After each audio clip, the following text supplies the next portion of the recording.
Hello guys, please मेरे channel को support करिए और इस लाल बटन को दबा दीजिए।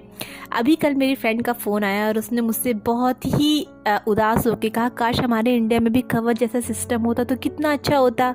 हमारे इंडिया में ये हादसा होता ही नहीं, क्यों नहीं इंडिया में लागू किया गया फॉरेन कंट्री का कवच सिस्टम। मैंने कहा यार, ये इंडिया का ही सिस्टम है। पिछले साल इसकी टेस्टिंग हुई थी 4 मार्च को, वो सक्सेसफुल रही थी। पढ़ा नहीं था क्या तूने?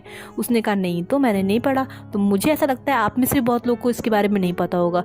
तो इसमें जो है कई सारे ऐसे क्वेश्चंस हैं जो एग्जामिनेशन में आ सकते हैं और ऐसा हादसा हो गया तो ज़रूर आ सकते हैं, तो उसको कवर करेंगे हम। पहले तो हम जानते हैं कवच सिस्टम क्या है। ये तो आप न्यूज़ में आपने इतना देखा होगा कि आपको पता ही होगा। जब एक ट्रैक पे 2 ट्रेनें आपस में आ जाती हैं किसी भी रॉन्ग सिग्नल की वजह से या किसी भी अदर रीज़न की वजह से, तो वो ट्रेनों में ऑटोमेटिक ब्रेक लग जाता है। वो ट्रेनें आपस में नहीं टकराती हैं और रुक जाती हैं। इतना सभी को क्लियर है। अब इसके आगे हम जानते हैं कि कवच क्या है, जो हमारे एग्जामिनेशन के पर्सपेक्टिव से इम्पॉर्टेंट है चीज़ें। जो कवच है, कवच एक ऑटोमेटिक ट्रेन प्रोटेक्शन सिस्टम है। ये एक एटीपी है। एटीपी का फुल फॉर्म ज़रूर आप लोग माइंड में रखिएगा, ऑटोमेटिक ट्रेन प्रोटेक्शन सिस्टम। और हिंदी वाले बच्चों के लिए इसका फुल फॉर्म ये है, स्वचालित ट्रेन सुरक्षा, जिसे भारतीय रेलवे द्वारा अनुसंधान, डिजाइन और मानक संगठन के माध्यम से स्वदेशी रूप से विकसित किया गया था।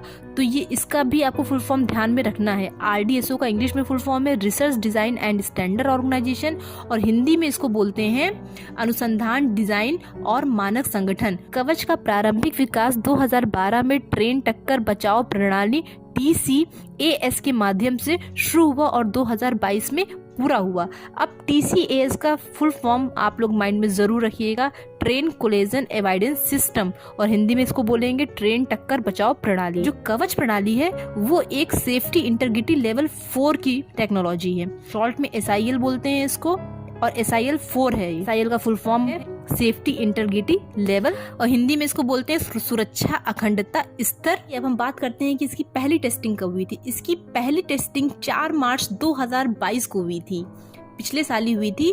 पहली टेस्टिंग थी वो साउथ सेंट्रल रेलवे स्टेशन के बीच में हुई थी, और वो 2 स्टेशन के नाम आप जरूर दिमाग में रखिएगा, गुल्लागुड़ा और चितगिद्दा।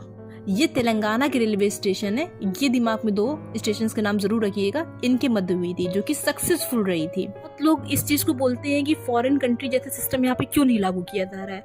आपको ये मालूम होना चाहिए कि फॉरेन कंट्री में कवच जैसा ही सेम सिस्टम लागू करने के लिए 1 किलोमीटर पे लगभग 2 से 2.5 करोड़ का खर्चा आ जाता है, और हमारे वैज्ञानिकों ने इतना अच्छा प्रणाली बनाया है कि सिर्फ 50 लाख का खर्चा आता है 1 किलोमीटर का। 10,000 साल में सिर्फ एक बार एक्सीडेंट होने की चांसेस होती हैं इस सिस्टम में, और हम इस सिस्टम को एक्सपोर्ट कर सकते हैं इन फ्यूचर, और जिससे हमारा इनकम भी बहुत ज़्यादा होगी। इस सिस्टम को लागू करने की बिल्कुल बात चल रही थी कि 2022-23 तक इस सिस्टम को लागू करना है, और पहले 2000 किलोमीटर तक इसको फैलाया जाएगा। फिर बाद में ये 35,000-36,000 किलोमीटर तक इसका विकास किया जाएगा, फिर and extend so on.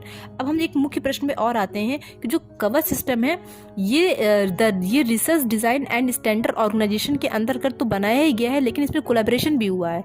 HBL power system, कैनरेक्स, Microsoft and Medha servo drives, इनके साथ इसका कोलैबोरेशन था। तो इन कंपनीज को भी आप माइंड में रखिएगा अगर आप थोड़ा सा डीप में पढ़ाई कर रहे हैं तो।